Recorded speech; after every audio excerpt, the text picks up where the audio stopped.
YTBC, what's the deal? So I just wanted to get this quick little news out there. The announcement will be made tomorrow at a press conference. But shouts out to Boxing Gossip.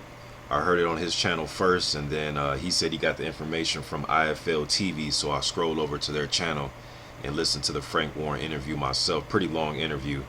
I believe he announces this fight around about the 23-minute mark of the interview. But go over to, I will leave the interview in the description box. Go over and check it out. Also go over to Boxing Gossip YouTube page. Dope content. I like his channel. Hughie Fury will be fighting Fred Kassi. It's going to be announced. Kassi's 36 years old, 6 feet. When he's in shape, usually comes in around that 220, 225-ish. He likes to go from southpaw to orthodox. He'll switch it up in the fight. Some of you may have seen him fight Dominic Brazil and Chris Arreola, Amir Mansour. You'll look at that and say, hey, his last 3 fights, he's, no wins, 2 losses and a draw. You really watch those fights, though. I thought he beat Chris Arreola by 1 point. Even Chris Arreola came out after the fight.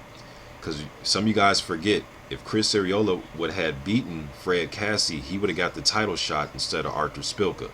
It was because of Arreola losing to Fred Kassi that Wilder was looking for an opponent. Remember, it was Spilka, Amir Mansour, even Shannon Briggs' name was getting thrown around. But I thought Kassi beat Arreola. The Amir Mansour fight, a good, close, competitive fight, and right up until the moment he got knocked out, it was a close, competitive fight. He durable guy, pretty athletic for his height and his weight. I seen a dude do a backflip after a fight. There's not too many 6 foot, 230-pound men I know out there that can just do a backflip after fighting, in the boxing ring. So then the Dominic Brazil fight, another fight that I thought it was extremely close on the scorecards. They had it really wide, but I thought it was a close fight.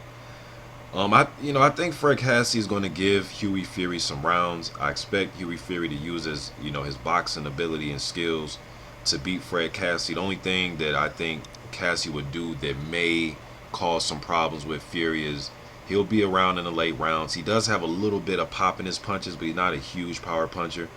But it's still a pretty explosive guy. 6 foot, 225, kind of a compact guy. Overhand rights, overhand lefts. He'll surprise you. He'll work. He won't be intimidated by the size of Hughie Fury, by the height and things like that, but and the reach advantage. But I expect Fury to use his boxing ability, turn Kassi, and just be the all-around better fighter. Should be an interesting fight, for Hughie Fury. And I gotta agree with my man Boxing Gossip. I would still think Radenko is still his toughest fighter to date on paper, and even in the ring when he got in the ring with him. Fred Kassi is not a step up, but it is a good fight. That fight's about to happen in a few weeks, so to get Fred Kassi on a few weeks' notice, what have you, I don't know how long they've been negotiating the fight, but they're announcing it 2 weeks before the fight. So I don't mind this type of fight, and we'll just see what he does in here. We'll see if he does better than Dominic Brazil and Chris Arreola and Amir Mansour. So maybe that's a goal for Hughie Fury in this fight. And they're going to be fighting for the WBO Intercontinental title. So just getting this out there. I'll probably do another breakdown of this fight, really get into it. But I'm just trying to get the initial news out that Hughie Fury will be taking on Fred Kassi. YTBC, I'm out.